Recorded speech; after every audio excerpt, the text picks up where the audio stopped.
So, for several hours earlier this month, I played Come Deliverance 2. Because I'm a mega fan of the first game, to put it mildly, Warhorse were kind enough to invite me all the way out to Prague so I could check the sequel out. And I spent my time there asking questions and taking about a notebook's worth of notes with the specific purpose of trying to answer all, or close to all, of the big non-spoiler questions I know fans have. Like how your choices from the first game are factored into the sequel, because some are, and where the fuck Henry's old girlfriend Teresa is, and what happens when you go on a murderous rampage, and, well, there's a lot to get to, and I specifically delayed this video until a few days after the embargo so I could see what big questions people still had, and could focus this video and my impressions up, make it very to the point, and zero in on what's actually interesting to people. Make sense? Yes? No? Well, either way. We have spoken enough. Let us do it! Now, before hitting the finer details, I have to get the big one out of the way first. In one, maybe two sentences, what did I think of KCD2 overall? And, Well, how should I say it? in terms of gameplay, KCD2 is the first game all over again, but with 5 years of polish and major improvements to what was already there. Warhorse have refused to stray from their original vision here, and while I know some of you will disagree with what I'm about to say, in my opinion, that's exactly why KCD2 is going to be great. That's what I wanted, and I think it would have been a huge shame if Warhorse had thrown out the unique gameplay systems of KCD1 that maybe needed some work but were already 60-70% of the way there. They haven't thrown really anything out though. Instead, almost everything has been refined and given more depth, with only one gameplay system being simplified a bit. That, of course, being the combat, or I should say early game combat has been simplified. I'm someone who put hundreds of hours into KCD1, learned every combo with every weapon just because, and how Warhorse have approached combat this time around is not a complaint, but just a reality I'd like to quickly get out of the way. For the record, my first 3 hours with the game were the game's beginning, getting as far as I could in those 3 hours. And completely unlike the first game, KCD2's combat is pretty easy right away, even after you get hit with an early game skill reset, which I'll talk about in a minute. Stat-wise, stamina, health, etc., you're in pretty solid shape from the get-go. This being a sequel, that makes sense story-wise, but more importantly, the actual combat system has been, let's say, streamlined. That's a nicer word, right? With swords, the original 5-star directional system has been reduced to 4. The 2 bottom prongs have been melded into one, which is now a poke to the chest, and I was told that weapons like a mace or an axe or even your fists have even fewer attack zones, though I only had experience with the fist fighting, which was down to 3. Is that simplification a problem when you're actually playing? In my opinion, at least when it comes to swords, because that's what I had quite a bit of time with, the answer is no. The combat feels exactly how you'd expect it to after a studio much larger than it was when it made the first game now has had 5 years to polish a system that already existed. I kinda hate this word, but it all feels very smooth. No more constant slow-mo fighting the camera and random low-level peasants master striking you, all positives in my book. And what I love most is that there's much more, way more of an emphasis and incentive to learning combos this time around, if you want to. My overall takeaway though, before moving on to the crime system, is that I think the main motivation for early game holding your hand a little bit was to not scare players off before they'd even given the game a proper chance. The prologue section is full of conversations where Henry and Hans come pretty close to just looking directly at the camera to catch you up on the first game if you didn't play it or if you don't remember. And similarly, the combat really eases you in this time. Toby, the community manager over at Warhorse, put it this way. In KCD1, they wanted the combat to be easy to learn and hard to master. They succeeded at only one of those things. KCD2, and these are my words now, seems like the attempt to achieve both by lowering the entry point while also raising the mid to late game skill ceiling for the refined weapons, like swords. Because my second session jumped me 50 hours into what Warhorse said is around a 100-hour game, and it was clear then that the combat really opens up once you're past the let's get you comfortable stage. Point is, if you just want to run around flattening people's skulls without really having to think about it, that's fine, pick up something like a mace. The main strat with those in KCD1 was just bonking people on the head anyway. But if you're committed and want to sink your teeth into a system with even more depth than the first game, at least at higher levels, well, grab a longsword and start learning your combos. But don't get cocky. You have to train hard and persistently. One last thing about the combat, because I did mention that skill reset, I'll leave it very vague to avoid spoilers, but KCD2 does exactly what you already thought it would there, or probably thought it would. It feels like in the lead up to every open world sequel ever, people start coming up with crazy crackpot theories as to how your character not being overpowered anymore will be explained in the narrative. But then, 99% of the time, that sort of thing is either ignored entirely, which, in my opinion, is perfectly fine, or you get an oops, I lost my stuff and also I tripped and have a boo-boo now moment, which is more or less exactly what happens right away in KCD2, and it's once that happens where you're able to start building your Henry the way you want to, because just like KCD1, you're given some dialogue options that let you boost whichever stats you choose to make up for some of what you lost. Keep in mind though, if you don't like what you're hearing here, this setback is nowhere near a factory reset for Henry. It just brings him back down to earth. His stats are still fine immediately after I had to fight multiple enemies at once, and it wasn't an issue, and on the non-combat side, Henry still has his dog Mutt and his horse Pebbles, he can still read, and even with systems like alchemy, you can... Well, you know what, I'll get back to that, because I keep promising to get to the crime system, and I keep not doing it. So to lead into it, because this is the whole reason I even got to experiment with crime, I do have a negative in that I experienced 2 major bugs. The first happened to multiple other people, so it wasn't just me, but one of the very first quests has an optional objective to bury 2 random bodies.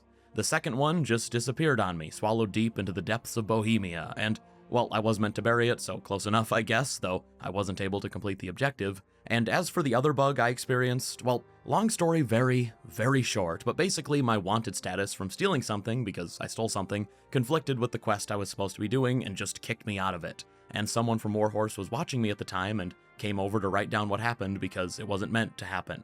Now, I will admit it's hard not to be a little worried about bugs, but considering Warhorse have confirmed that the game is essentially done and that they're just working on bug fixes between now and the new release date of February next year, I'm gonna remain optimistic. Get to work, Ben. The silver lining there, in a silver mining town, is that I then had about half an hour to just run around Kuttenberg messing with the crime, reputation, and branding system, and I loved what was there. For one, when you're wanted, you can now press a button and pull up a little status table that will tell you everything you're wanted for, even when you're wanted for multiple crimes. And when guards track you down, they're way more specific than in KCD1, where half the time you'd have no idea what you'd even done, and the guard would just say something like, "Next time you'll think long and hard about whatever it was you were doing." That will land you a fat fine. Now, if you publicly kill someone in KCD2, which I did, I just attacked some guards out of nowhere, then after surrendering, the punishments are way more in-depth. Instead of a time skip in jail, you'll be publicly branded in a pretty brutal cutscene. And after I was branded, I did get to see some of the consequences of having a brand. NPCs would comment on it, shopkeepers wouldn't serve you at all, they'd have unique quotes like, "Get out of here, you're branded, no way," which wouldn't go away until the mark healed. And as far as reputation goes, because believe it or not, killing people does affect your reputation, you do have an option to fix your rep quickly now. I was told you can just find a priest who will send you on a pilgrimage that fixes your rep for the entire region. Or, just like in the first game, you can also just give a bunch of money to the church, which, well, I just read a book about the war that's about to break out in Bohemia at the time of KCD2, and I guess what I'd say is, that tracks. Well, this Jan Hughes character is quite a rebel. Oh, the congregation will love it. Now, many of the other crime-related systems we haven't yet talked about, but I did get to mess with, are near identical to the first. I'm limited on the gameplay I have to work with here, but lockpicking is very similar, just looks a little nicer. Stealth in general feels just like it did before, although you can now throw items as distractions or use your whistle as one. And from my experience, it also felt like, in terms of approach, you have even more options than in KCD1, which wasn't really slacking in that regard, but for example, Kuttenberg has a lot of underground areas, so certain houses can be robbed from below. The game also has preset outfits, so instead of awkwardly changing almost every piece of clothing each time you want to stealth, you can now just quick swap between formal attire, stealth attire, and your combat-ready armor, which I don't think anyone would disagree that that would have been very, very nice to have in Game 1. To get back to crime though, it's a weird quote, NPCs are also much smarter in responding to what you do, because even if you don't get caught committing a crime, if you're spotted leaving, they'll figure you out and report you to the authorities. Murder! I found a body! Now, alchemy is actually a pretty good segue into how KCD2 respects your KCD1 playthrough, if you had one. With systems like alchemy, and I assume lockpicking and pickpocketing, you're able to directly tell the game how much experience, or lack of, you have with those systems, which changes dialogue and the tutorial itself. It doesn't give you a stat or level boost or anything, but because all of those systems are super similar to the first game, and because your stats from the beginning are already fine, well, the transition into KCD2 is seamless, plus you still have something to work towards within those systems, because with alchemy, for example, potions you brew now have different versions that you can build up as you increase in alchemy experience. There's medium, strong, and weak potions, I believe, and at least with Savior Schnapps, the game-saving potion, which is now called Remedium Save Gamium, the potion's strength determined how many times it could be used, so if you brew a strong one, you can save a bunch of times using only one potion. I'd say you'd need it after a hard battle. By the way, that Remedium Save Gamium name, I'm assuming is a placeholder or just a joke, because Warhorse keep calling it Savior Schnapps, but in both the gameplay reveal and the build I played, it was called the other name, though they just keep referring to it as the old name. Well, never mind. KCD2 respecting your KCD1 experience also translates over to the story, though. Throughout the prologue section, which I'd say is about 2 hours, there are a bunch of moments where you can establish your Henry from the first game. I won't go over every single one, but most importantly, you can set what your relationship with Teresa in the first game was. That hayseed gets into places it shouldn't, and itches like mad. Henry, you donkey. There's a scene maybe 10 minutes into the game where Henry, Hans, and the other men they ride out with at the end of the first are sitting around a campfire, and Hans is talking about hitting up the inn to find some ladies, which might sound familiar if you remember the Butcher's Daughter quest from the first game. Who shall suck my salty bits? Afterwards, though, he starts asking Henry about Teresa, and you can tell the game whether she's just a girl who saved Henry's life, because that's pretty much the only non-optional thing she does in the first one, or whether she's Henry's girlfriend, and what you say changes dialogue later on. Would you still care for me, a common millmaid, if you were a nobleman? Of course. I'll always be fond of you. Nothing will change that. I'll remember that. I hope you won't regret those words. Fun fact, by the way, the new girl that keeps getting shown in trailers and promotional art, I call her Timuriza, but her actual name is Catherine. You can see a brief look at her name in a short promo video that Warhorse just released a couple days before this video is going up. Anyway, another example of inputting your first game choices would be after the tutorial duel with Hans. He then brings up the duel with him from the first game, which was also part of a combat tutorial, and you can set whether you lost that duel or won it. You got the better of me this time, blacksmith. I must be having an off day. Anyway, to wrap this up, let's quickly talk about the technical side of things, including hopefully putting your mind at ease about the audio, because if you know, you know. And also, by the way, if you've enjoyed this video, consider leaving a like, as it really helps my content get out there. YouTube puts so much fucking stock in likes, and there'll also be plenty more KCD2 coverage here, so feel free to subscribe if interested. Anyway, during my playtime, KCD2 ran perfectly, flawlessly, but that's while I was playing on a very high-end custom KCD2 PC that I think had a 4090 in it.